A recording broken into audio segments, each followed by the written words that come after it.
Basically दो issue जो youth और स्टूडेंट रिलेटेड आज के स्टेट के जो डिमांड हैं उनको लेकर आज हमारी प्रेस कॉन्फ्रेंस है। इसमें सबसे पहले जो मैं बात आप सभी के सामने रखना चाहूंगा, अभी हाल ही में हरियाणा विधानसभा का सेशन हुआ।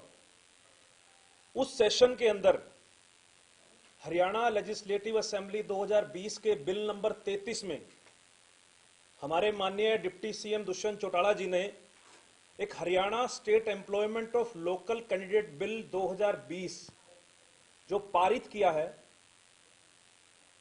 इस बिल के जो मेन उद्देश्य था इस बिल को पारित करने का, जो उस बिल के अंदर बाकायदा लिखित तौर पर लिखा हुआ है, to provide 75% employment of local candidates by employer in state of Haryana, अर्थात 75% जो नौकरियों के अंदर आरक्षण है, जो प्राइवेट कंपनीज के अंदर, वो हरियाणा सरकार इस बिल के माध्यम से हरियाणा प्रदेश के युवाओं को दिलवाना चाहती है। परंतु इस बिल से भद्दा मजाक और युवाओं की आंखों में मिर्च डालने का काम माननीय दुष्यंत चौटाला ने किया है। उस पॉइंट्स पे भी मैं आऊंगा कि वो ऐसे क्या पॉइंट्स हैं जिसको लेकर मैं ये आपके सामने बात कर रहा हूं। ये बिल हमारी नजर में सिर्फ एक कागजी बिल है, एक सफेद झूठ, एक कोरा झूठ है। और इस बिल को आंध्र प्रदेश में 22 जुलाई 2019 में आंध्र प्रदेश की सरकार ने यह बिल लागू किया था। आंध्र प्रदेश के बिल को हरियाणा प्रदेश के अंदर इस बिल को लागू किया। कंपनीज जो रिक्रूटमेंट्स करंटली इस टाइम हरियाणा के अंदर जो कंपनीज के अंदर है, उसके अंदर यह 75% जो कानून है वो लागू नहीं होगा। अपितु जो नई कंपनीज जो आने वाले समय में इस एक्ट के कमेंसमेंट के बाद जो नई कंपनीज आएंगी या जो नई रिक्रूटमेंट्स आएंगी, उनके लिए 75% जो आरक्षण का बिल लागू होगा।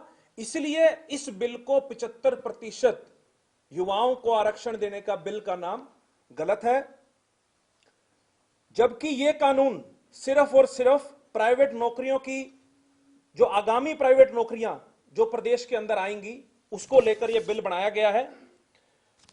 अगर यह बिल भविष्य में स्थापित होने वाली कंपनी व इंडस्ट्री पर लागू होता है, तो मैं सवाल पूछता हूं प्रदेश के उप मुख्यमंत्री दुष्यंत चौटाला से और हरियाणा सरकार से कि वो बताएं कि एक साल के अंदर, एक साल उनकी सरकार को हो चुका है, एक साल के अंदर ऐसे कितने प्राइवेट निवेश वो हरियाणा के अंदर लेके आए, जिसकी प्रोजेक्शन देखते हुए हम मान सकते हैं कि अगले 4 साल में जब तक इनकी सरकार रहेगी, उन 4 सालों में इतना प्राइवेट निवेश या इतनी नई एमएनसीज या इतने नए रोजगार के साधन हरियाणा के अंदर उपलब्ध होंगे। या हरियाणा सरकार ये बताए कि हरियाणा सरकार ने ऐसी कौन सी नई पॉलिसीज जो इंडस्ट्रीज को हरियाणा के अंदर अट्रैक्ट करेगी, जो गुड़गांव, फरीदाबाद, एनसीआर एरियाज में नई इंडस्ट्री स्थापित करेगी या बाकी जिलों में जो नई इंडस्ट्री स्थापित करेगी, ऐसी कौन सी नई इंडस्ट्रियल पॉलिसीज हरियाणा गवर्नमेंट लेके आ रही है। दुष्यंत चौटाला जी इसके ऊपर भी जवाब दें।